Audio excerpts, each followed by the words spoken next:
تین بہت بڑی غلطیاں ہیں میرے بھائیوں، بہت بڑی گناہ ہے۔ خود بھی بچو، اپنے اولاد کو بھی بچاؤ۔ یہ ایسی غلطیاں ہے کہ پیغمبر علیہ الصلوۃ والسلام کا قول ہے، فرماتے ہیں کہ جو یہ تین غلطیاں کرتے ہیں اس پہ اللہ کی بھی لعنت، اللہ کی تمام فرشتوں کی بھی لعنت، بلکہ پوری انسانیت کی لعنت۔ یہ جب پیغمبر علیہ الصلوۃ والسلام نے یہ فرمایا، بہت مشفق انسان ہے، رحم دل، تو جب پیغمبر علیہ الصلوۃ والسلام نے یہ فرمایا تو بہت بڑی غلطیاں ہے، اس سے پوری انسانیت کا نقصان ہوتا ہے۔ وہ کون سی غلطی ہے جو پیغمبر علیہ الصلوۃ والسلام نے فرمایا ہے؟ دیکھو، لعنت ایک ایسی چیز ہے، کہتے ہیں سود خور پہ اللہ کی لعنت ہے۔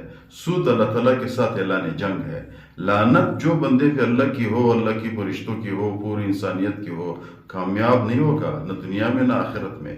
تو وہ کون سی انسان ہے؟ تین انسان، تین بدبخت اور بد نصیب انسان ہے۔ پہلے انسان وہ ہے جو سایدار درخت کے نیچے، سایدار دیوار کے نیچے، سایدار چھت کے نیچے پیشاب کرتا ہے، پاخانہ کرتا ہے۔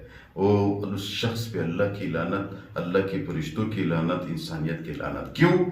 لوگ بس کے انتظار میں اسٹاپ میں ایک جگہ پہ بیٹھے ہوتے ہیں، انتظار کرتے ہیں، سایہ ہوتا ہے، تو آپ آ جاتے ہو یا کوئی بندہ آ جاتا ہے ادھر پیشاب کرتا ہے، اس کی جگہ خراب کرتے ہیں، وہ انتظار نہیں کر سکتا، وہ بدبو اس پہ آ جاتی ہے۔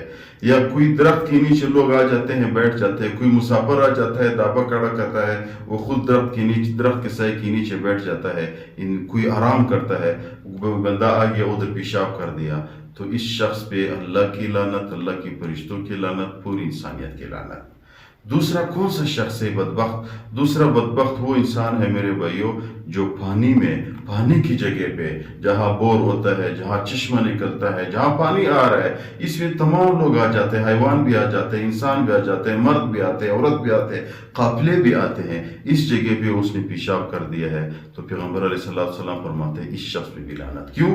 لوگوں کو تکلیف ہوتا ہے اس سے۔ تیسرا وہ کون سا انسان ہے جس پہ پیغمبر علیہ السلام نے لعنت فرمایا ہے؟ وہ انسان ہے جو کڑا پانی میں، ایک جگہ پہ ہاؤس بنا ہوا ہے، تالاب بنا ہوا ہے، اس تالاب پہ، اسی تالاب پہ لوگ، اسی تالاب سے لوگ اپنے پانی لیتے ہیں، اس کو پیتے ہیں، اس کو وضو کے لیے استعمال کرتے ہیں۔ کوئی بندہ آ گیا، اس میں پیشاب کر دیا ہے، یا ادھر وضو کر کے پیشاب کر دیا، تو میرے بھائیوں فرماتے ہیں اس شخص پہ اللہ کی لعنت، اللہ کی فرشتوں کی لعنت، پوری انسانیت کی لعنت۔ خود بھی بچو، اپنے اولاد کو بھی یہ تربیت دو کہ ان تین کاموں سے بچو، یہ بہت بہت بڑی گناہ ہیں۔ اللہ تعالیٰ ہم سب کو اس سے بچنے کی توفیق دے۔